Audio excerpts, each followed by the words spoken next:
Nai-stress o pagod na pagod ka na ba? Gusto ko lang ipaalala sa'yo na kahit gaano ka ka-stress ngayon, wag na wag kang sumuko sa mga pangarap mo.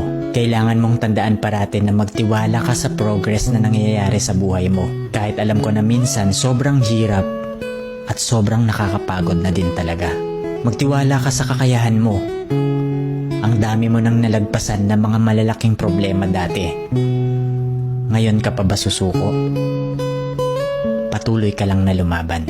Yung pakiramdam mo ngayon na nahuhuli ka na sa buhay, siguro dahil nakikita mo yung mga kakilala mo o yung mga kaibigan mo, pakonti-konti may na-achieve na sila. Parati mong tandaan na lahat tayo ay may kanya-kanyang timeline sa buhay.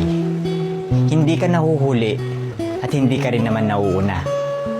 Kung nasaan ka man ngayon sa buhay mo, yan ang lesson at experience na kailangan mong pagdaanan ngayon. Lahat tayo ay may sariling kwento sa buhay na makaka-inspire ng ibang tao. Sarili mong kwento yan.